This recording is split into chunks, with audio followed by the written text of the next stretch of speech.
चलिए आप ध्यान से सुनना, सभी यहाँ पर पूरा फोकस कीजिए। हमारा क्या चल रहा है, आज क्लास 6 है। इससे पहले हमने 5 क्लास कवर कर ली हैं और इससे पहले वाले में हमने पादप पोषण स्टार्ट किया था, जिसमें हमने बहुत सारी चीज़ें डिस्कस करी थी। अब इसको स्टार्ट करते हैं।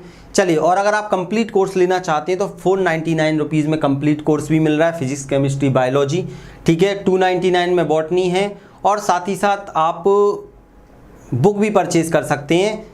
चलिए स्टार्ट करते हैं। तो अब हमारा स्टार्ट होने वाला है, सभी लोग तैयार हैं? ओके, सभी कॉपी पेन लेकर बैठना, सारी चीज़ें आपको व्यवस्थित समझ में आने वाली हैं।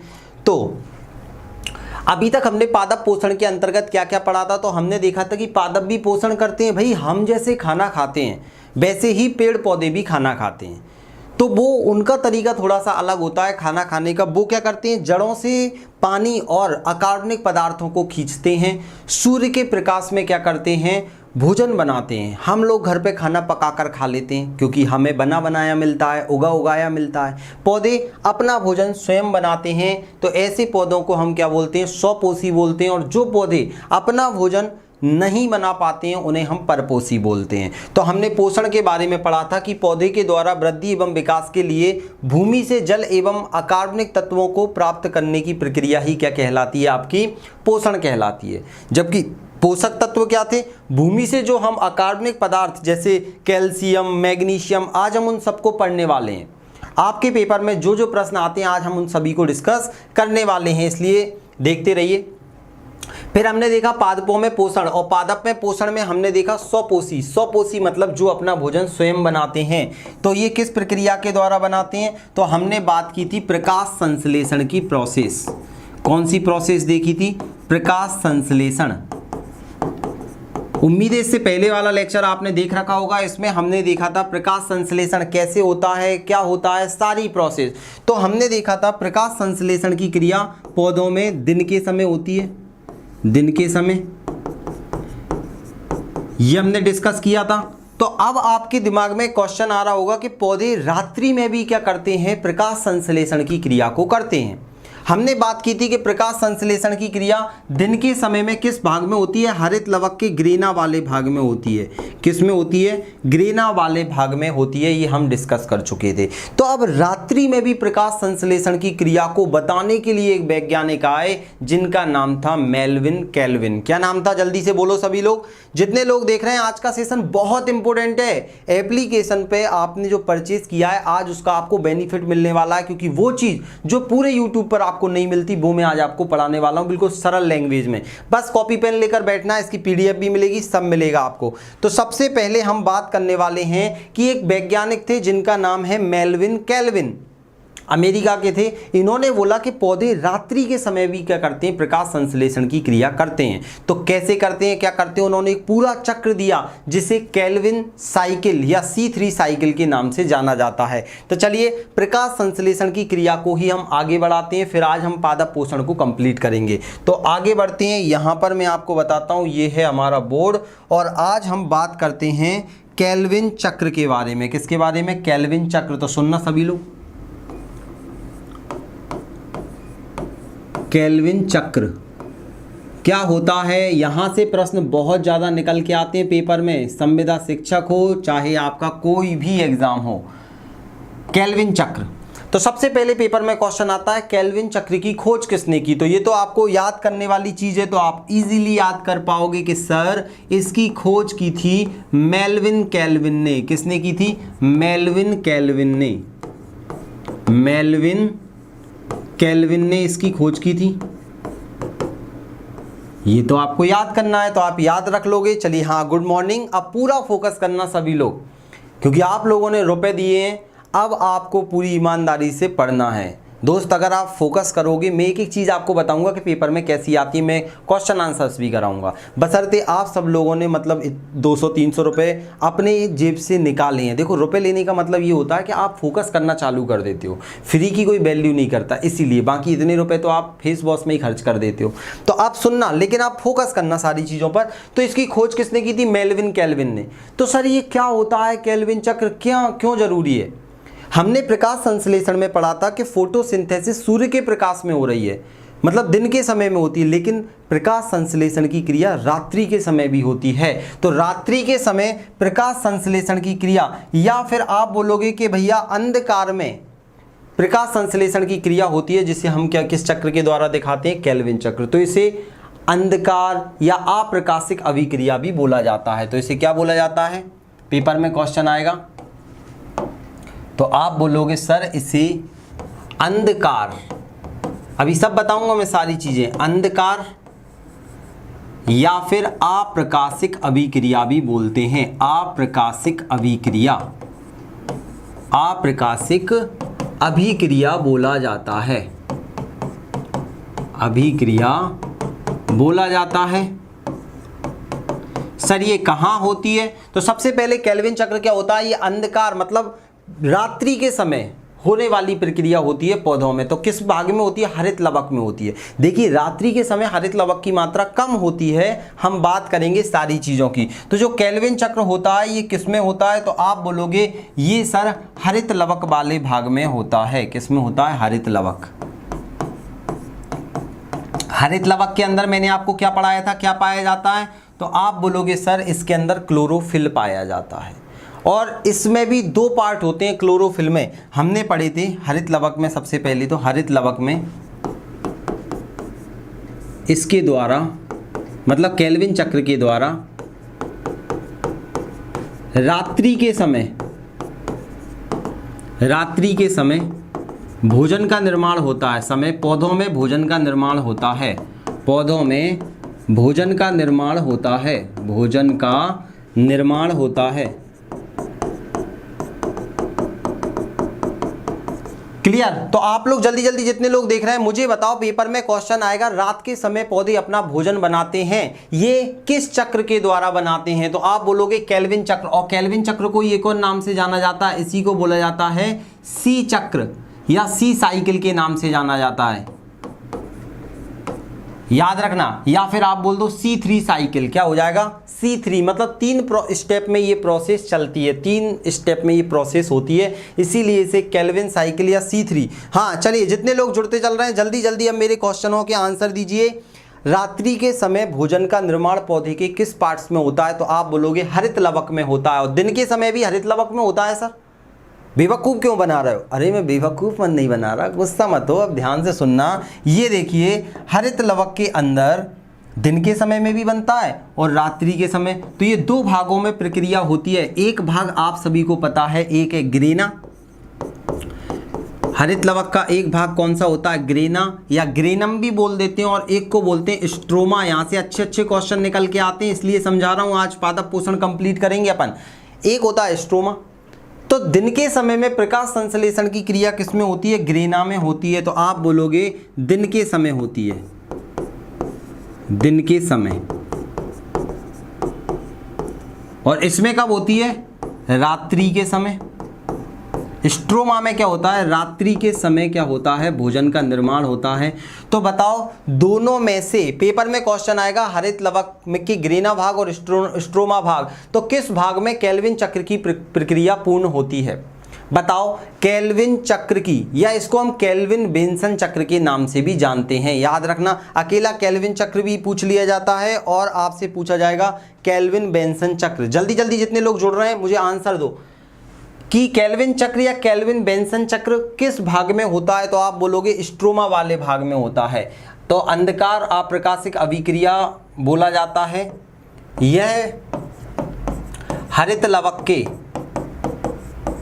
लवक के याद रखना, हरित लवक के स्ट्रोमा वाले भाग में पूर्ण होती है, स्ट्रोमा वाले भाग में पूर्ण होती है, पूर्ण होती है। देखो एडवांस लेवल चल रहा है एप्लीकेशन पे अपना, जो यूट्यूब पर हमने खत्म किया उसके आगे की सारी चीजें मैं आपको बता रहा हूं। तो आपने देखा रात्रि, अब भोजन दिन के समय ज़्यादा बनेगा या रात्रि के समय? जल्दी बताओ जितने लोग देख रहे हैं, बताइए मुझे, भोजन दिन के समय ज़्यादा बनता है या रात्रि के समय? देखते हैं कितने लोग आंसर दोगे। भोजन दिन के समय ज़्यादा बनता है या रात्रि के समय ज़्यादा बनता है? जल्दी जल्दी आंसर देने की कोशिश कीजिए। बहुत बढ़िया बहुत बढ़िया, सभी लोगों के मुझे यहाँ पर आंसर दिखाई देने लग गए हैं कि सर दिन के समय ज़्यादा बनेगा। स्वाभाविक सी बात है, ये तो बच्चा बच्चा बता देगा सर। ठीक है भैया, दिन के समय इसमें अधिक भोजन का निर्माण होता है, अधिक भोजन का निर्माण होता है। अब आप बोलोगे सर अधिक कितना, तो अधिक होता है भैया 28 ATP। ATP का फुल फॉर्म होता है एडिनोसिन ट्राइफॉस्फेट। तो 28 ATP एनर्जी दिन के समय में बनती है और रात्रि के समय बहुत कम होता है, मतलब बहुत कम बोल सकते हैं हम, बहुत कम भोजन निर्मित होता है, भोजन निर्मित होता है। अब भाई बहुत कम कितना होता है, तो आप बोलोगे सर सिर्फ और सिर्फ 2 ATP। कितना होता है? सिर्फ और सिर्फ 2 ATP क्या होता है? दिन के समय होता है, स्ट्रोमा वाले भाग में होता है। इतना क्लियर हुआ? मैं आगे बढ़ूं। अब आपको इतना तो समझ में आ गया होगा, केल्विन चक्र या केल्विन बेंसन चक्र या फिर C3 साइकिल के नाम से इसे जाना जाता है। और ये कब होता है, दिन के समय या रात्रि के समय? जल्दी बताओ। तो आप बोलोगे सर रात्रि के समय। पौधे के किस भाग में? हरित लवक में। हरित लवक के कौन से भाग में? स्ट्रोमा वाले भाग में। स्ट्रोमा वाले भाग में कितने ATP एनर्जी बनती है? 2 ATP। और आपसे पूछा जाएगा ग्रेना वाले भाग में 28 ATP एनर्जी बनती है। अब मैं आगे बढ़ने वाला हूं, इन चीज़ों को अपन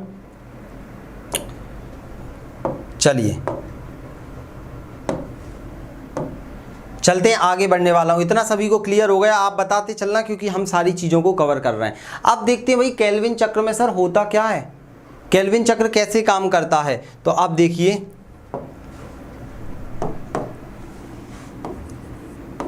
केल्विन बेंसन चक्र या केल्विन साइकिल, केल्विन चक्र या C3 चक्र के नाम से इसे जाना जाता है। यह 3 चरणों में पूर्ण होता है। यह 3 चरणों में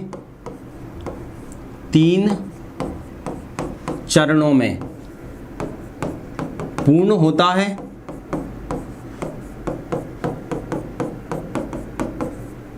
कितने चरणों में? 3। और तीनों के आपको लाइन से नाम याद रखने हैं। तीनों के क्या करने हैं आपको? लाइन से नाम याद रखने हैं। सबसे पहले कार्बोक्सिलेशन, ध्यान से सुनना, इंग्लिश नाम भी याद रखना, कार्बोक्सिलेशन।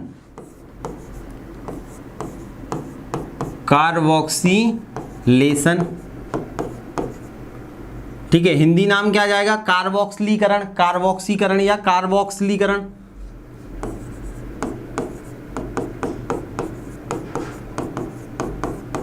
देखो मैंने दोनों चीजें, ये कोई नहीं देता, आप पूरे YouTube पर चले जाना, ये चीज़ आपको कहीं नहीं मिलेगी। मैंने हिंदी में भी सर्च किया है आपके लिए और इंग्लिश में भी, क्योंकि पेपर में दोनों में आ जाता है। तो सबसे पहली प्रक्रिया कौन सी होती है तीनों चरणों में? तो आप बोलोगे सर कार्बोक्सिलीकरण।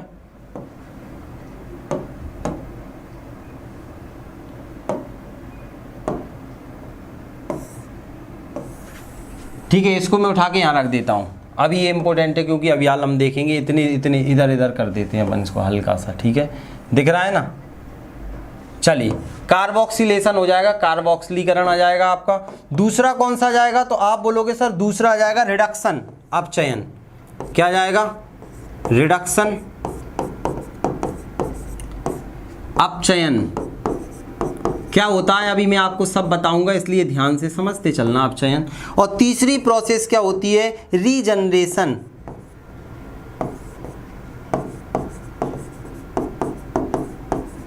पुनर्योजन, रीजनरेशन, पुनर्योजन। तो ये 3 शब्द याद रखो। चलो जल्दी से सब लोग बोलो। देखिए, अगर पास होना है पेपर में तो मैं वो चीज़ आपको ऐप पर पढ़ाता हूँ, आप पूरी चीज़ों को देख लीजिए जो बार बार पेपर में आती हैं, और आपके प्रैक्टिस सेट रहेंगे। आगे आपके पेपर के अकॉर्डिंग में बहुत सारी चीज़ें आपको कराऊंगा, तो आप ध्यान देना। जल्दी से मुझे बताओ, केल्विन चक्र कितने चरण में पूरा होता है? जल्दी जल्दी बताइए सभी लोग। 1 2 3, जल्दी जल्दी जितने लोग देख रहे हैं कमेंट करके बताओ। 1 2 3, देखते हैं, रुकना नहीं है, सभी को आंसर देना है। देखते हैं जल्दी से। 1 2 3, 1 2 3, 1 2 3। अब मन में आप लोगों को बोलना, चलिए 3 3 3 3, बहुत बढ़िया, इतना सभी को क्लियर हो रहा है। अब आप देखो, आपका दिमाग क्लिक करता है चीज़ें बोलने पर। अब पहले कौन सा हो जाएगा? कार्बोक्सिलीकरण। क्या हो जाएगा? कार्बोक्सिलीकरण। इंग्लिश में बोलते हैं कार्बोक्सिलेशन। दूसरा कौन सा, ये पेपर में ऐसे क्वेश्चन आएंगे, अब जब मैं क्वेश्चन आंसर्स कराऊंगा अभी तब अपन देखेंगे। रिडक्शन अपचयन होता है, रीजनरेशन पुनर्योजन। सर इसका मतलब क्या होता है? अब देखो इन जो चरण है तीन तीन आप सभी ने देख लिए, बहुत बढ़िया। अब ये जो चरण होते हैं ना, इन चरणों में अलग अलग प्रोसेस होती है। देखो कार्बोक्सिलीकरण में क्या होता है, सबसे पहले कार्बो, कार्बो का मतलब क्या होता है? कार्बो, कार्बो का मतलब होता है कार्बन। क्या होता है? कार्बो का मतलब होता है कार्बन, कार्बन। तो भैया ये कार्बन कहां से आएगा पौधे में? बताओ जल्दी से, आप सब लोग बताओ, पौधे में कार्बन कहां से आएगा? तो आप बोलोगे सर कार्बन आएगा वायुमंडल से, क्योंकि हम छोड़ते हैं कार्बन डाइऑक्साइड और पौधों को कार्बन ऐसे थोड़ी मिल जाता है। ये प्रक्रिया में कार्बन डाइऑक्साइड से कार्बन बनता है। तो याद रखना कार्बन कहां से मिलता है? तो वायुमंडल के CO2 से। तो कार्बन डाइऑक्साइड से कार्बन किस प्रक्रिया में बनता है? तो कार्बोक्सिलीकरण की प्रक्रिया में बनता है। अब ये प्रोसेस में कौन इंपॉर्टेंट रोल निभाता है? तो RUBP रोल निभाता है। नाम याद रखना, RUBP। क्या नाम है इसका? RUBP याद करवा दूंगा अभी, नाम ऐसे याद रखो RUBP। वैसे तो रेबुलोज बाइफॉस्फेट हो जाएगा आपका, लेकिन अभी आप बस इतना याद रखो RUBP। चलिए क्लियर हो रहा है इतना? नाम ही लिख देता हूँ, बाद में फिर एक बार और लिख दूंगा RUBP। RUBP फुल फॉर्म क्या आ जाएगा? रेबुलोज बाइफॉस्फेट। बोलो एक बार, रेबुलोज, रेबुलोज बाइफॉस्फेट। रेबुलोज बाइफॉस्फेट इसमें महत्वपूर्ण भूमिका निभाएगा। कैसे निभाएगा, क्या करेगा, हम अभी थोड़ी देर बाद देखेंगे। तो इतना क्लियर हो गया। अब देखो रिडक्शन, रिडक्शन का मतलब क्या होता है? रिडक्शन का मतलब होता है अपचयन, अपचयन का मतलब होता है तोड़ना। क्या होता है? तोड़ना, फोड़ना। तो भैया तोड़ना, तो इसमें क्या होगा? तोड़ा जाएगा। अब किसको तोड़ा जाएगा? तो हम जो देखेंगे आगे बनेगा हमारा PG, मतलब हमारा हम देखेंगे PGA बोल देंगे हम। तो यहाँ पर फास्फोरिक जो हमारा एसिड बनने वाला है, चलिए मैं आपको बता ही देता हूँ। यहाँ पर हमारा एक एसिड बनेगा, यहाँ पर उसको हम दो भागों में तोड़ेंगे। मतलब यहाँ पर हम कार्बन को अलग अलग तोड़ेंगे। जो हमारा कार्बन है अब इसको तोड़ेंगे, उससे फिर हम क्या करेंगे? एनर्जी बनाएंगे। तो यहाँ पर नई चीज़ क्या बन जाएगी? PGA। PGA के द्वारा पूरा काम होगा। ठीक है, PGA का फुल फॉर्म क्या आ जाएगा? तो आपको याद रखना है फास्फोग्लिसरिक अम्ल। फास्फो, कठिन तो नहीं लगना ना, फास्फोग्लिसरिक एसिड बनेगा, अम्ल बनेगा, फास्फोग्लिसरिक अम्ल। एक दो बार देखो नाम लेंगे तो हमें ये चीज़ें आ जाएंगी, क्योंकि हमें पेपर में होना है पास, इसीलिए मैं ये चीज़ें पढ़ा रहा हूँ। नहीं तो बहुत सारे टीचर स्किप कर देते हैं, बहुत तो समझा ही नहीं पाते हैं, बस इंग्लिश में लिखी मिलेंगी चीज़ें। मैं हिंदी में ही बता रहा हूँ। तो भैया PGA का संबंध किससे होता है? अपचयन से होता है। इसको तोड़ा जाता है। कैसे तोड़ा जाता है अभी मैं आपको बताऊंगा। इतना क्लियर हो गया। अब हम आगे बढ़ने वाले हैं। अब देखो रीजनरेशन पुनर्योजन, रीजनरेट करना मतलब दोबारा से बनाना, दोबारा से बनाना। इसमें क्या होगा? फिर से बनाना, दोबारा बनाना, फिर से बनाना। तो यहाँ पर जो चीज़ टूटी है उस चीज़ से दोबारा कुछ ना कुछ बनाया जाएगा। तो यहाँ पर बनाया जाएगा TP। क्या बनाया जाएगा? ट्राइफॉस्फेट बनाया जाएगा। मतलब जो अंतिम उत्पाद तैयार होने वाला है, वास्तव में जो उत्पाद तैयार होने वाला है वो क्या होगा? TP हो जाएगा। क्या हो जाएगा? TP, triphosphate. अब ये क्या होता है वो मैं आपको बताऊँगा। हाँ, फॉस्फोग्लिसरिक एसिड, बहुत बढ़िया। फॉस्फोग्लिसरिक एसिड ऐसे बोलते जाओगे ना तो याद होता जाएगा। मन में भी बोलो फॉस्फोग्लिसरिक एसिड, रेबुलोज बाइफॉस्फेट। मुझे भी एकदम ऐसे याद नहीं होते, पढ़ते रहो याद हो जाते हैं। भाई पेपर निकालना है, मैंने भी पेपर निकाला है, तो मैंने तो ऐसी ऐसी चीज़ें पढ़ी है टैक्सेशन वाली। जब असिस्टेंट टैक्सेशन ऑफिसर का मेंस क्लियर हो पाया है, अब इंटरव्यू है उसके बाद में पता चलेगा। देखते हैं ऑफिसर लगता है या लगेगा ही। नेगेटिव क्यों सोचें? TP ट्राइफॉस्फेट याद रखना। तो TP का फुल फॉर्म आपको याद रखना है क्या? ट्राइफॉस्फेट या फिर ट्रायोज फॉस्फेट। ट्रायोज फॉस्फेट ये जो चीज़ें मैं आपको पढ़ाता हूँ ये पूरे के पूरे यूट्यूब में आप सर्च कर लेना, ये कोई नहीं बताता इतना अच्छे से, इंग्लिश में आएंगे अधिकतर। तो इतना क्लियर हो गया होगा आपको कि भैया ट्राइफॉस्फेट हो गया है। अब इसको अपन एज अ पिक्चर में ओके सेव कर देते हैं। अब सुनना, क्या मेरी बात मुझे इतना बताओ, क्या इतना क्लियर हुआ सब लोगों को कि केल्विन चक्र अंधकार युक्त अभिक्रिया है या फिर ये क्या है, रात्रि के समय होने वाली अभिक्रिया है। ये किस भाग में होती है, हरित लवक के स्ट्रोमा वाले भाग में होती है। और कितने चरणों में होती है, 3 चरणों में, जिसमें से लाइन से पहला चरण होता है कार्बोक्सिलीकरण, दूसरा अपचयन, तीसरा पुनर्योजन। कार्बोक्सिलीकरण में कौन जुड़ा होता है, RUBP रेबुलोज बाइफॉस्फेट, फिर PGA जो आपका फास्फोग्लिसरिक अम्ल है, फिर क्या आ जाएगा ट्रायोज फास्फेट है। इतना क्लियर हुआ। अब मैं आगे बढ़ने वाला हूं। इतना सभी को क्लियर हुआ तो फिर मैं आगे बढ़ूं, जल्दी जल्दी मुझे बताइए। चलिए आगे बढ़ते हैं। अब हम केल्विन चक्र कैसे वर्क करता है वो हम देखने वाले हैं। यहां से इतने ही प्रश्न आएंगे आपके पेपर में जो मैं आपको बताते चल रहा हूं। अब हम केल्विन चक्र कैसे काम करता है इस पर बात करने वाले हैं। केल्विन चक्र, केल्विन बेंसन चक्र के नाम से इसे जाना जाता है। केल्विन चक्र आपका, या इसे C3 साइकिल के नाम से भी जाना जाता है। अब देखना है, इसमें सबसे पहले हमने देखा था क्या, देखो आप ऐसे याद रख सकते हो इसको, अगर आप भूल जाओगे तो पहले मैं आपको चक्र याद करवा देता हूं, फिर आपको याद करवा दूंगा, ठीक है। रेबुलोज बाइफॉस्फेट, रेबुलोज RUBP। तो जो RUBP होता है ना, रेबुलोज 1% होता है, मतलब एक अणु रेबुलोज का होता है, बाकी 5 कार्बन के होते हैं। तो मान लो 15 साल की रूबी नाम की लड़की है, कितने साल की है, 15 साल की। अभी एंड में याद करवा दूंगा, बस आपको याद रखना है, पहले सुनना है मेरी बातें। एक अणु रेबुलोज का, 5 अणु किसके रहेंगे, इसमें कार्बन के रहेंगे। कार्बन के कितने, 5 अणु। लेकिन इस केल्विन चक्र में हमें 6 अणुओं की आवश्यकता होती है। कितने अणुओं की आवश्यकता होती है, तो जो आपका अब रेबुलोज बाइफॉस्फेट होता है, अब ये किस में कन्वर्ट हो रहा है, रेबुलोज बाइफॉस्फेट। आगे ये देखिए ये प्रोसेस आ रही है, यहाँ पर आप देखोगे तो रेबुलोज बाइफॉस्फेट किस में कन्वर्ट हो जाएगा, PGA में कन्वर्ट हो जाएगा। PGA का फुल फॉर्म क्या था, जल्दी बताइए। PGA में कन्वर्ट हो जाएगा PGA, ठीक है। फास्फोग्लिसरिक एसिड में कन्वर्ट हो जाता है। ये फास्फोग्लिसरिक एसिड में कितने अणु होते हैं, तो आप बोलोगे फास्फोग्लिसरिक एसिड में 6 अणु होते हैं कार्बन के। कितने अणु होते हैं, 6 अणु होते हैं कार्बन के। तो सर यहाँ 6 है यहाँ 5 है, ये कैसे कैसे सर कैसे, अरे धैर्य धैर्य पेशेंस। देखो अब क्या होता है, यहां पर अगर आपसे पूछा जाए तो बाहर से अब क्या आएगी, कार्बन डाइऑक्साइड का रोल आएगा।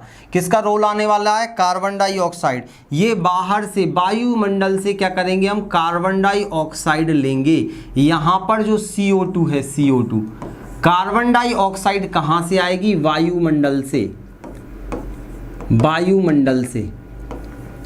तो वायुमंडलीय कार्बन डाइऑक्साइड को लिया जाता है और फिर क्या किया जाता है, जो रेबुलोज बाइफॉस्फेट है उसमें 5 कार्बन के अणुओं में एक अणु को और जोड़कर क्या कर दिया जाता है, PGA फास्फोग्लिसरिक एसिड का निर्माण किया जाता है। याद रखना इस प्रक्रिया को क्या बोला जाता है, तो इस प्रक्रिया को बोला जाता है कार्बोक्सिलिक, या फिर आप बोलो कार्बोक्सिलीकरण। हिंदी में नाम लिख देता हूं मैं कार्बोक्सिलीकरण, ताकि इंग्लिश में तो बहुत नाम मिल जाएगा आपको, हिंदी में कोई नहीं बताता। कार्बोक्सिलीकरण, ये क्या हो जाएगा, कार्बोक्सिलीकरण की प्रोसेस हो जाएगी। याद रखना ये बहुत इंपॉर्टेंट है, कार्बोक्सिलीकरण की प्रक्रिया। अब यहां पर क्या हो रहा है, कार्बोक्सिलीकरण की प्रक्रिया में कार्बन डाइऑक्साइड से कार्बन बन गया।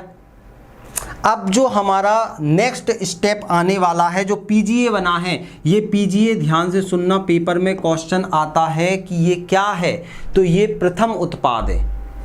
फास्फोग्लिसरिक एसिड क्या होता है, केल्विन चक्र का प्रथम उत्पाद होता है, या फिर प्रथम स्थायी उत्पाद भी बोल देते हैं, प्रथम स्थायी उत्पाद, या फिर प्रथम उत्पाद भी बोल देते हैं। पेपर में जैसा भी आ जाए, स्टार बना रहा हूं, याद रखना। पेपर में क्वेश्चन आ जाता है कि बताइए केल्विन चक्र का प्रथम उत्पाद क्या है या प्रथम स्थायी उत्पाद क्या है, तो भैया पीजीए होता है, phosphoglyceric acid. Phosphoglyceric acid, phospho बोलो यार, सीख जाओगे, नहीं तो फिर आप बस सुन सुना के रह जाओगे। और आपने खर्चा किया है 200-300 रुपये का, तो भैया सीखो, क्योंकि 200-300 रुपये आप देखो आप कहीं और खर्च करते, आपने पढ़ाई पे खर्च किया है, तो उसका बेनिफिट तो मिलेगा आपको, क्योंकि यहीं से नौकरी लगेगी।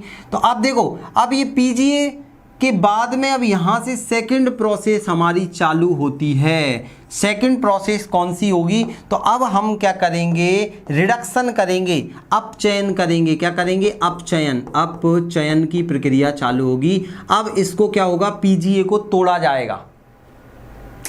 तो कैसे तोड़ा जाएगा, तो याद रखना यहाँ पर तोड़ा जाएगा इसको दो भागों में। कितने भागों में तोड़ा जाएगा, दो भागों में तोड़ दिया जाएगा। सर कैसे कैसे भागों में, तो दो भाग कौन कौन से होंगे याद रखना, ठीक है। यहाँ पर दो भाग हो जाएंगे आपका, एक भाग ये और एक भाग ये। यहाँ पर 3 अणु बन जाएंगे पीजीए के, फास्फोग्लिसरिक एसिड, और यहाँ पर 3 अणु बन जाएंगे पीजीए के। 3 अणु बन रहे हैं, ठीक है, 3 अणु। तो इसको तोड़ने के लिए एनर्जी लगेगी कि नहीं लगेगी, तो यहां पर ये एनर्जी लगेगी कौन सी, तो अब आप बोलोगे सर ये देखिए यहां पर ये एनर्जी लग रही है, ये लो थोड़ा सा बड़ा कर देता हूं, यहां पर एनर्जी लगती है एटीपी के रूप में। किसके रूप में, एटीपी के रूप में एनर्जी लगती है। और कितने एटीपी एनर्जी लगती है, 2 एटीपी के रूप में एनर्जी लगती है। एडिनोसिन ट्राइफॉस्फेट, एटीपी का फुल फॉर्म क्या होता है, जल्दी जल्दी समझ में आ रहा है ना, बहुत बढ़िया। एटीपी का फुल फॉर्म होता है एडिनोसिन ट्राइफॉस्फेट। एडिनोसिन ट्राइफॉस्फेट होता है, याद रखना। एडिनोसिन ट्राइफॉस्फेट क्या हो जाएगा, याद रखना, एटीपी। और ये कन्वर्ट किस में हो जाता है, एटीपी कहीं तो जाएगा, तो ये एडीपी में कन्वर्ट हो जाता है। इसको एनर्जी देता है तोड़ने के लिए, तोड़ देता है, उसके बाद ये कन्वर्ट किस में हो जाता है, तो आप बोलोगे सर ये कन्वर्ट हो जाता है, इसी में लिख देता हूं मैं इस बात, इससे येलो कलर से, 2 एडीपी में कन्वर्ट हो जाता है, एडीपी। एडिनोसिन डाइफॉस्फेट में कन्वर्ट हो जाता है, एडिनोसिन डाइफॉस्फेट, नोसिन डाई फॉस्फेट में कन्वर्ट हो जाता है, फॉस्फेट में कन्वर्ट हो जाता है। ट्राई को डाई में कन्वर्ट कर देते हैं एनर्जी देने के बाद में। तो ये एडिनोसिन ट्राइफॉस्फेट एडिनोसिन डाइफॉस्फेट में, चलिए चल रहा है, सब कुछ सही चल रहा है, आवाज आ रही होगी, एडिनोसिन डाइफॉस्फेट में कन्वर्ट हो जाता है। अपचयन की प्रक्रिया, रिडक्शन की प्रोसेस पूरी हो जाती है। इंग्लिश नाम मैंने पहले ही बता दिए, रिडक्शन की प्रोसेस है। अब यहां पर अपचयन की जैसी प्रोसेस होती है तो क्या बनता है, तो अब यहां पर बनता है TP. Oh my God sir, ये टीपी हमारा बीपी ना बढ़ा दे। सुनो, ये टीपी बीपी नहीं बढ़ाएगा आपका, ध्यान से सुनना, मैं पीले कलर से लिख देता हूं। टीपी ट्राइफॉस्फेट बनता है, ट्राइफॉस्फेट बनता है, याद रखना, ये ट्राइफॉस्फेट ही क्या होता है, अंतिम उत्पाद होता है। ट्राइफॉस्फेट क्या हो जाएगा आपका, अंतिम उत्पाद होता है, अंतिम उत्पाद। पेपर में क्वेश्चन आता है केल्विन चक्र के द्वारा बनने वाला अंतिम उत्पाद क्या होगा, तो आप बोल दोगे सर अंतिम उत्पाद हो जाएगा ट्राइफॉस्फेट। और ट्राइफॉस्फेट को ही हम किस नाम से जानते हैं, बच्चा बच्चा जानता है और आप भी जानते होगे, इसी को हम बोलते हैं शर्करा। शर्करा, इसी को हम बोलते हैं कार्बोहाइड्रेट, इसी को हम बोल देते हैं सुक्रोज, सुक्रोज, इसी को हम बोल देते हैं, शर्करा को ही हम क्या बोल देते हैं, कार्बोहाइड्रेट। कार्बोहाइड्रेट बनता है। सुक्रोज को ही हम क्या बोल देंगे, यहाँ पर स्टार्च के रूप में भी बनता है, स्टार्च भी बनता है, सुक्रोज भी बनता है, शर्करा भी, कार्बोहाइड्रेट, ये अंतिम फाइनल उत्पाद है। अब भैया फाइनल उत्पाद के बाद में इस केल्विन चक्र को चलाने के लिए भी तो एनर्जी चाहिए, तो इस चक्र को चलाने के लिए फिर से एनर्जी की ज़रूरत पड़ती है और इस चक्र को इस तरह से फिर घुमाया जाता है और यहाँ पर क्या हो जाता है, एक नई प्रोसेस आती है, पुनर्योजन, रीजनरेशन, पुनर्योजन, रीजनरेशन आता है, पुनर्योजन आता है। और इस प्रकार से पुनर्योजन के द्वारा यहाँ पर दोबारा से एनर्जी लगती है इसको बनाने में, तो बनाने में भी तो एनर्जी लगेगी, और बनाने में एनर्जी लगने के लिए यहाँ पर क्या होता है, एक एटीपी का अणु लगता है। कितना? एक एटीपी का अणु लगता है। और यहाँ पर एक एटीपी का अणु किस में कन्वर्ट हो जाता है? एक एडीपी में कन्वर्ट हो जाता है, एडिनोसिन डाइफॉस्फेट में, ट्राइफॉस्फेट डाई में। और इस प्रकार से ये दोबारा से क्या बना देता है? रेबुलोज बाइफॉस्फेट। और इस प्रकार से ये केल्विन चक्र चलता रहता है। क्या आप सभी लोगों को इतना सभी को क्लियर हो गया केल्विन चक्र? चलिए मिर्जा जी सभी लोग बताइए मुझे, क्या आप सभी लोगों को, जितने लोग आप ऐप पर जुड़े हुए हो, पूजा जी, सावित्री जी और मिर्जा जी, नीलम जी, सभी लोग जल्दी जल्दी मुझे बताइए, क्या आप सभी लोग, इतने सारे लोग जुड़े हुए हैं, क्या आप सभी को इतना समझ में आया मेरी बात कि आपसे पूछेंगे कि केल्विन चक्र के कितने चरण होते हैं, तो आप चरण भी बता दोगे? लो मैं लिख देता हूँ। फर्स्ट स्टेप होती है, सेकंड स्टेप, थर्ड स्टेप, किस तरह से काम करता है, या सभी लोगों को क्लियर हो गया? जी जी जी जी। देखिए अब आपको लग रहा होगा एप्लीकेशन खरीदना सार्थक है, क्योंकि देखो यहाँ पर आपको पूरी ईमानदारी से वो चीज़ पढ़ाई जाती है जो आप पढ़ना चाहते हो। यूट्यूब पर थोड़ा दिक्कत ये रहती है, वहाँ क्वेश्चन आंसर अच्छे से करा सकते हैं, लेकिन पढ़ाओ ना तो बहुत सारे लोग बीच में आके जाते हैं, बहुत नहीं पढ़ते तो फिर अच्छा नहीं लगता। तो आप लोग पूरी ईमानदारी से एप्लीकेशन में सेव भी हो जाएगा और आपके अलग अलग फोल्डर में डाल दिया जाएगा, पीडीएफ भी मिल जाएगी, हर एक चीज़ मिलेगी, बस पढ़ना पड़ेगा दोस्त। तो ये हमारा क्या था? केल्विन चक्र। अब मेरी बात एक और याद रखना, केल्विन चक्र इस प्रकार से ये चल रहा है आपका, और ये क्या होता है? 6 बार चलता है, 6 साइकिल में चलता है, तो इसमें 18 एटीपी एनर्जी लगती है। तो एक लाइन आप नोट कर सकते हैं, एक केल्विन चक्र में 18 एटीपी अणुओं का उपयोग होता है, 18 एटीपी अणुओं का उपयोग किया जाता है। मैं लिख देता हूँ, एक केल्विन चक्र में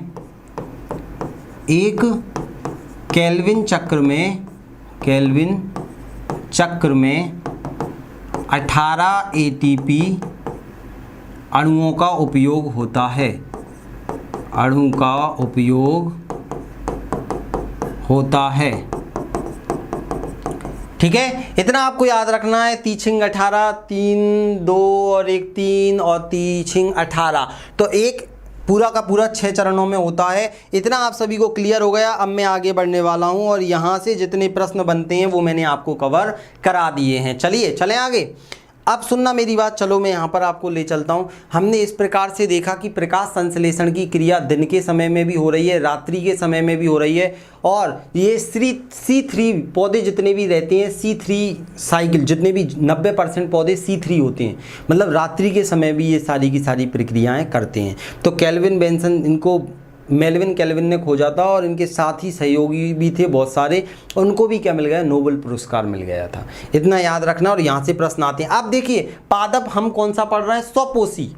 अब ऑटोट्रॉपिक हमने पढ़ा, प्रकाश संश्लेषण की क्रिया, रसायन संश्लेषण की क्रिया ये लोग कर लेते हैं। अब आपसे पूछा जाएगा कुछ पौधे ऐसे रहते हैं जो परपोषी रहते हैं, तो भाई परपोषी पौधे कौन कौन से होते हैं? देखिए चलो मैं यहीं पर आपको समझा रहा हूँ, फिर हम आगे बढ़ेंगे। तो कुछ पौधे कैसे होते हैं? परपोषी होते हैं, हेट्रोट्रॉपिक होते हैं, परपोषी। यहां से भी प्रश्न बहुत सारे निकल के आते हैं। परपोषी तो पौधे कैसे होते हैं? कुछ पौधे होते हैं परपोषी, हेट्रोट्रॉपिक होते हैं, हेट्रोट्रॉपिक, ठीक है। अब हम बात करते हैं परपोषी। तो परपोषी का मतलब होते हैं ऐसे पौधे जो अपना भोजन स्वयं नहीं बना पाते या अंशतः बना लेते हैं, पूर्ण रूपेण नहीं बना पाते हैं। तो ऐसे पौधे जो अपना भोजन नहीं बना पाते हैं वो सड़े गले पदार्थों से या दूसरे पेड़ पौधों से, दूसरे जंतुओं से अपना भोजन प्राप्त करते हैं। तो ऐसे पादपों को हम परपोषी पादप के नाम से जानते हैं। तो परपोषी के अंतर्गत कौन कौन से हमें पढ़ना है? तो आप बोलोगे सर इसके अंतर्गत हम पढ़ेंगे परजीवी, हम पढ़ेंगे कीटभक्षी, हम पढ़ेंगे मृतोपजीवी भी हम देख लेंगे कि भैया मृतोपजीवी क्या होता है। हम पढ़ेंगे सहजीवी, ये हमको क्या करना है? इसके अंतर्गत पढ़ना है। लेकिन आप सभी ध्यान से सुनना, हाँ दूसरे पर निर्भर होते हैं। एक चीज आपने सुना होगा अधिपाद, एपीफाइड, एपीफाइट बोलते हैं, एपीफाइट, एपीफाइट। तो मुझे बताओ अधिपाद परजीवी एक होते हैं क्या? अधिपाद और परजीवी दोनों एक ही होते हैं क्या? बस अलग अलग नाम रख दिए, बताइए। अधिपाद और परजीवी दोनों एक ही होते हैं क्या? जल्दी से बताओ सभी लोग, देखते हैं कितने लोग इसका आंसर दे पाओगे। क्या अधिपाद और परजीवी एक ही होते हैं? चलिए, बहुत बढ़िया, आंसर आना चालू हो चुके हैं, जल्दी जल्दी।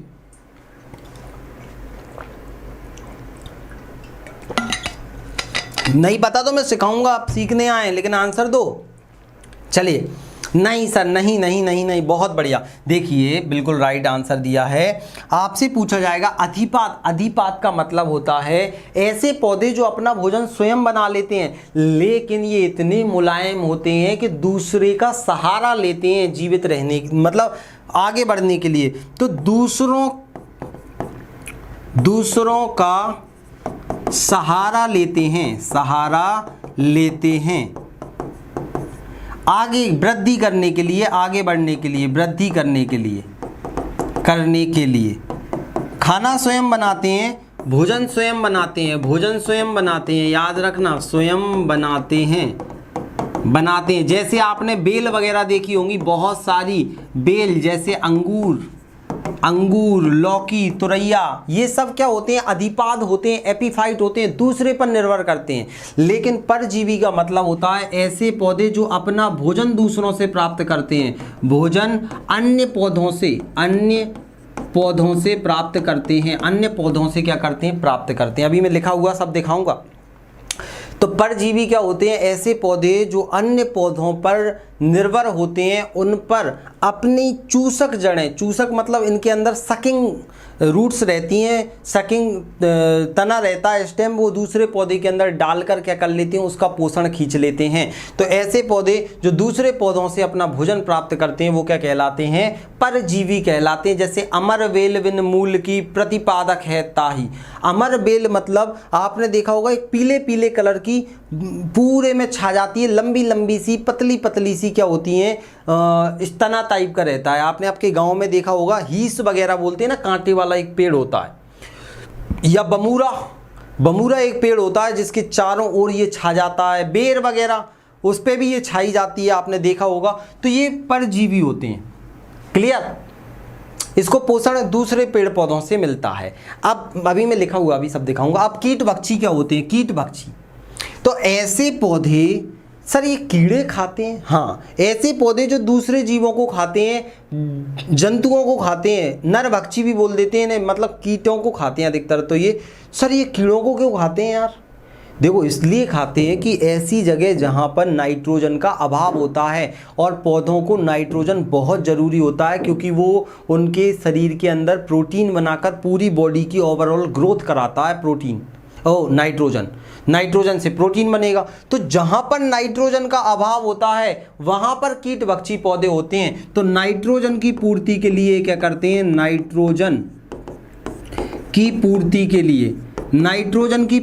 लिए नाइट्रोजन प्राप्त करने के लिए जो पौधे होते हैं, कीड़ों को खाने का काम करते हैं। अपनी पत्ती का आकार बदल लेते हैं, तने का आकार बदल लेते हैं। जैसे आपको अभी मैं बताऊंगा, आपने नाम सुना होगा घटपर्णी,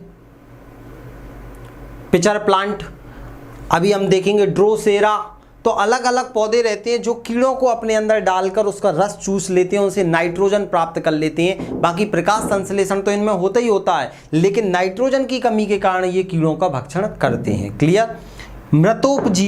मृतोपजीवी मतलब ऐसे पौधे, देखिए जब मैं आपको थैलोफाइटा पढ़ाऊंगा ना आगे, तब बताऊंगा कि थैलोफाइटा के अंतर्गत जीवाणु भी आते हैं, बैक्टीरिया भी पौधों के अंतर्गत रखे गए, कवक भी पौधों के अंतर्गत रखे गए। इनके हम 2-2 घंटे के लेक्चर लेंगे आगे, टेंशन मत लेना। तो पौधों के अंदर रखा गया है इन्हें। तो जो ऐसे पौधे जो सड़े गले पदार्थों को खाकर जिंदा रहते हैं, जैसे कि कवक, आपने जंगलों में जगह जगह देखे होंगे, तो सड़े गले पदार्थों को, मरे हुए सड़े गले, रोटी पर कवक लग जाती है, सड़े गले पदार्थों को खाकर अपना पोषण प्राप्त करते हैं। तो ये याद रखना, मृतोपजीवी में कवक आ जाएगा आपका। और भी हम बहुत सारे नाम देखेंगे जो आपको याद करने हैं। सहजीवी तो आप सभी को पता है, ऐसे पौधे जो दूसरे पौधों के साथ मिलकर, दूसरे पौधों के साथ रहकर पोषण प्राप्त करते हैं, तो वो क्या कहलाते हैं? तो आप बोल दोगे सर वो सहजीवी कहलाते हैं। दूसरों के साथ रहकर क्या करते हैं? वो पोषण प्राप्त करते हैं, तो ऐसे क्या कहलाते हैं? सहजीवी कहलाते हैं। क्लियर? तो ये आ गया आपका सहजीवी। सहजीवी जैसे लाइकेन, आपने देखा होगा लाइकेन, लाइकेन, लाइकेन सबसे इंपॉर्टेंट है, बार बार पूछा जाता है। सहजीवी मतलब लाइकेन किससे मिलकर बनता है? तो मैं यहाँ पर बता देता हूँ। लाइकेन आपका जो रहता है ना, लाइकेन ये सहजीविता का उदाहरण है और ये कवक और शैवाल से मिलकर बनता है। किससे? कवक और शैवाल से मिलकर बनता है। शैवाल ये क्या काम करते हैं सर दोनों? तो जो शैवाल होता है ये प्रकाश संश्लेषण करता है। क्या करता है? प्रकाश संश्लेषण करता है। मतलब ये क्या करता है? भोजन बनाता है, भोजन बनाता है, भोजन बनाता है। हम आगे डिटेल में पढ़ेंगे ये पूरा जंतु जगत में, आप जब आपको पढ़ाऊंगा तो ठीक है। तो ये क्या करता है? भोजन बनाता है। और कवक क्या करता है? कवक नमी लाता है, वायुमंडल से नमी लाता है, वायुमंडलीय नमी को प्राप्त करता है, वायुमंडलीय नमी को, मॉइस्चर को, नमी को प्राप्त करता है, प्राप्त करता है। मतलब इन क्या कर लेंगे? ये पानी की पूर्ति कराता है। क्या करता है? पानी की पूर्ति कराता है। ये पानी की पूर्ति करा देता है। अब जब पानी मिल जाएगा, भोजन बन जाएगा, इस प्रकार से ये दोनों जिंदा रहेंगे। अगर एक भी मर गया तो पौधा जिंदा नहीं रह पाएगा। दोनों एक दूसरे के लिए जरूरी हैं। तो याद रखना, पर्यावरण में मैं ऐसे बहुत सारे जीव भी आपको पढ़ाऊंगा जहां पर अलग अलग चीजें हैं। तो अभी आप बॉटनी ही पढ़िए, आप ध्यान से सुनना। ये जो आपका लाइकेन होता है इसका यूज भी किया जाता है कहाँ कब कहाँ पर? प्रदूषण संसूचक के रूप में, प्रदूषण संसूचक, संसूचक के रूप में किया जाता है। मतलब कहीं पर अगर मान लो प्रदूषण है, वहां पर लाइकेन का रंग भूरा भूरा हो जाएगा, हरा नहीं रहेगा, लाइकेन मरने लगेगी। सल्फर डाइऑक्साइड के प्रति ये ज़्यादा सेंसिटिव होता है। तो प्रदूषण का पता लगाने के लिए किसका यूज़ किया जाता है? लाइकेन। लाइकेन वहां पर मरने लगती है। ये पौधों के ऊपर आपने हरे हरे कलर की एक मोटी मोटी सी परत देखी होगी, उसी को लाइकेन कहा जाता है। तो यहाँ पर हमने इतना देखा। चलिए, स्वपोषी ऐसे पौधे जो कार्बनिक अकार्बनिक यौगिकों, जल एवं प्रकाश का निर्माण स्वयं करते हैं, स्वपोषी कहलाते हैं। हरे पौधे अपना भोजन प्रकाश संश्लेषण की प्रक्रिया के द्वारा बनाते हैं। और परपोषी क्या होते हैं? ऐसे पौधे जो अपना भोजन सड़े गले पदार्थों एवं अन्य जीवों से प्राप्त करते हैं, वो परपोषी कहलाते हैं। क्लियर? अब हम आगे चलते हैं। इनमें परजीवी ये देखते हैं। हमने देखा प्रकाश संश्लेषण, हमने पूरा का पूरा डिस्कस कर लिया आपसे, बहुत अच्छे से हमने पूरा पढ़ा है। अब देखो, हम यहाँ पर आ चुके हैं कहाँ पर? परपोषी। ये आपको एग्जाम्पल याद रखने हैं, मैंने आपको जो पढ़ाया है परपोषी के अंतर्गत, ठीक है। परपोषी के अंतर्गत क्या आ जाएगा आपका? सबसे पहले कसकुटा, अमरबेल आ जाएगा। क्या आ जाएगा? अमरबेल आ जाएगा। परजीवी मतलब ऐसे पौधे जो भोजन के लिए दूसरों पर निर्भर रहते हैं, परजीवी पौधे कहलाते हैं। परजीवी पौधों में विशेष प्रकार की जड़ें, मैंने बताया था, पाई जाती हैं जो दूसरे पौधे के शरीर में घुसकर अवशोष कर लेती हैं। और ऐसी जड़ों को क्या बोलते हैं? चूसक जड़ें। क्या बोलते हैं? चूसक जड़ें, सकिंग रूट्स किसके नाम से जाना जाता है? सकिंग रूट्स पेपर में आता है। तो चूसण जड़ें किस में पाई जाती हैं? सकिंग रूट्स किस में पाए जाते हैं? तो परजीवी में पाए जाते हैं। आप याद रखना, कसकुटा नाम भी दे देगा ना, कसकुटा, तो याद रखना कसकुटा अमरबेल को ही बोलते हैं। बहुत सारे तो आते हुए गलत करके आ जाते। अब ये कसकुटा नाम भी याद रखना है, बिस्कम भी ये नाम याद रखना है। आप नेट पर सर्च करोगे, यहाँ पर मैंने फोटो नहीं डाले हैं, आप नेट पर सर्च करना, थोड़ा मेहनत आप भी करना तो आपको मिल जाएंगे। गठवा ओरोवेकी भी होता है, लोरेंथस एक पौधा होता है, ये अलग अलग पौधे हैं। और सेंतालम इसको बोलते हैं चंदन, सेंट्स जो अगरबत्तियां बनती हैं, सेंतालम इसका साइंटिफिक नेम है। चंदन भी किस में आता है? परजीवी में आता है, याद रखना, ये बहुत इंपॉर्टेंट है। ये आसपास दूसरे पेड़ पौधों से क्या कर लेता है? पोषण प्राप्त कर लेता है, ठीक है। अब देखना, कुछ मात्रा में ये अपना भी निर्माण कर लेता है, लेकिन पेपर में चंदन पूछे तो परजीवी में आपको लगा देना है चंदन। हायोवेंकी, डोडर, ठीक है। रेफ्लेसिया ये दुनिया का सबसे बड़ा फूल होता है, ये सबसे बड़ा फूल है, सबसे बड़ा फूल है दुनिया का। रेफ्लेसिया, अर्नोल्ड रेफ्लेसिया बोला जाता है। सेंगुइनिया, सेंगुइनिया, ये भी आपको नाम याद रखने, एक पेज पर लिख लेना, बार बार पढ़ोगे तो याद होंगे, क्योंकि पेपर पास आपको करना है तो मेहनत भी आपको ही करनी पड़ेगी। नेक्स्ट, मैं एक मार्गदर्शन कर रहा हूं आप सभी लोगों का। परपोषी, कीटभक्षी में आ गए अब अपन। कीटभक्षी देखिए, ऐसे पौधे जो नाइट्रोजन, सबसे इंपॉर्टेंट है, नाइट्रोजन की कमी कौन से पौधों में होती है, तो कीटभक्षी पौधों में होती है। इस नाइट्रोजन की कमी को पूरा करने के लिए वो कीटों का भक्षण करते हैं। भाई पौधे कीटों को क्यों खाते हैं, नाइट्रोजन की कमी को पूरा करने के लिए खाते हैं। ऐसे पौधों को कीटभक्षी या मांसाहारी पौधे भी कहते हैं। मांसाहारी पौधे कौन से कहलाते हैं, तो जो कीटभक्षी होते हैं वो मांसाहारी पौधे कहलाते हैं, पेपर में पूछा जाता है। जैसे ड्रोसेरा, डायोनिया, नेफेंथीज, ये सब रेगिस्तानी पौधे हैं अधिकतर, नहीं तो रेगिस्तानी नहीं बोल सकते, ये कहीं कहीं अलग अलग जगह पर भी पाए जाते हैं जहाँ नाइट्रोजन नहीं होता। जैसे नेफेंथीज आ जाएगा, आपने देखा, साथ ही साथ पिचर प्लांट आ जाएगा आपका, यूट्रिकुलेरिया आ जाएगा आपका, कलश पादप, पिचर प्लांट इसी को बोलते हैं, कलश पादप, घटपर्णी भी बोल देते हैं इसी को, घटपर्णी, घटपर्णी। ये क्या करता है, आगे जब मैं तना पढ़ाऊंगा ना, आपको पत्ते पढ़ाऊंगा, तब पत्ते में हम देखेंगे कि अपने पत्ते को किस प्रकार से कन्वर्ट कर लेता है।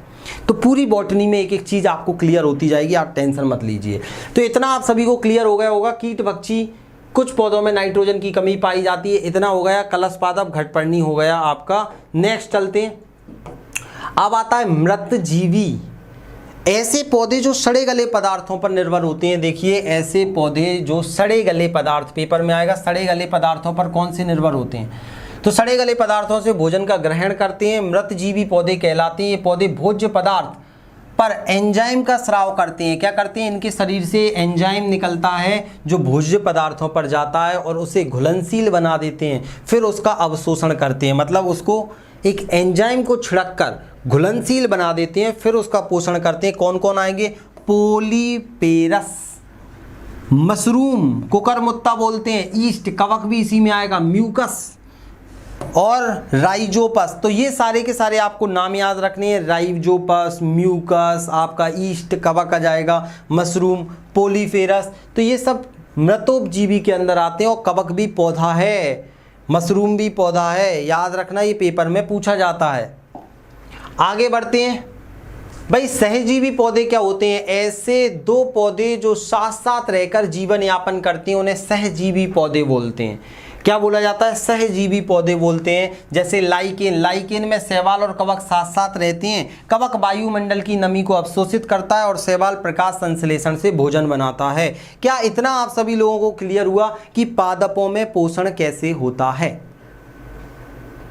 प्रकाश संश्लेषण की क्रिया बहुत इंपॉर्टेंट थी, केल्विन चक्र बहुत इंपॉर्टेंट था, और परपोषी पौधे इन्हें हेटेरोट्रॉपिक पौधे बोलते हैं। इनमें भी अलग अलग प्रकार के पौधे हैं जिनके नाम पेपर में पूछ सकता है, इससे बाहर मुझे नहीं लगता। अगर कुछ पूछे तो वो आपको थोड़े बहुत प्रश्न में करवाऊंगा और आपको थोड़ा सा पढ़ना पड़ेगा।